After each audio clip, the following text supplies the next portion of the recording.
আসসালামু আলাইকুম। আজকে আমি আপনাদের সামনে হাজির হয়েছি আমার দেশি মুরগিকে আমি কি খাবার দেই। আমার দেশি মুরগিকে আমি ডিমের খোসা, ভুট্টা ভাঙ্গা, ধান, গম ইত্যাদি খাবার দিয়ে থাকি। এগুলো খাওয়ালে আপনার দেশি মুরগির স্বাদ একই রকম থাকে, প্লাস এর ওজন প্রায় 2 কেজির উপরে ওঠে। মুরগিকে কখনোই 1 মাসের ঊর্ধ্বে যেগুলো আছে সেগুলোকে আপনার ফিড খাওয়ানো কখনোই উচিত না। ফিড খাওয়ালে পেট থেকে ঢুকি বাড়ে, শরীরের তৈল বৃদ্ধি পায়, যার কারণে মুরগি অতি দ্রুততার সাথে রোগবালাই বৃদ্ধি পায় ও স্ট্রোক করে মারা যাওয়ার সম্ভাবনা বেশি থাকে। তাই আমি ফিড কখনোই খাওয়াই না, শুধু 0 থেকে 25 দিন বাচ্চাকে ফিড করে থাকি।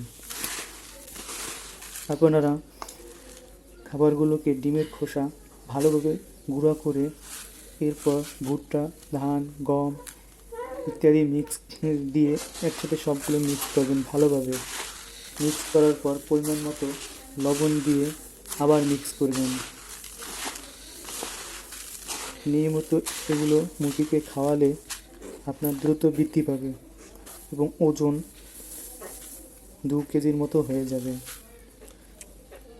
আমার মুরগি 5 মাসের যেগুলো, আমার প্রত্যেকটা মুরগি 1.5 কেজির উপরে আছে, আর যেগুলো বয়স্ক 2 কেজির উপর আছে।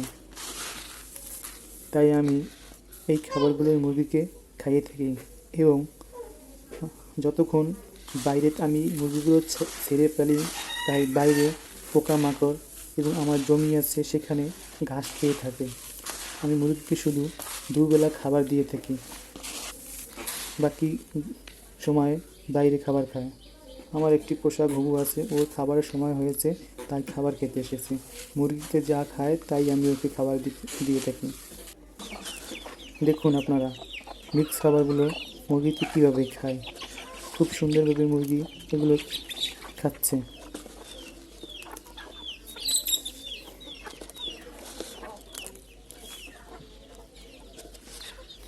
দেশি মুরগি সবসময় খোলা অবস্থায় পালন করলে আপনার খরচ কম হবে এবং মুরগিগুলো স্বাদ অন্যরকম হবে।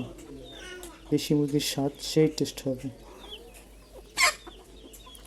আল্লাহ হাফেজ।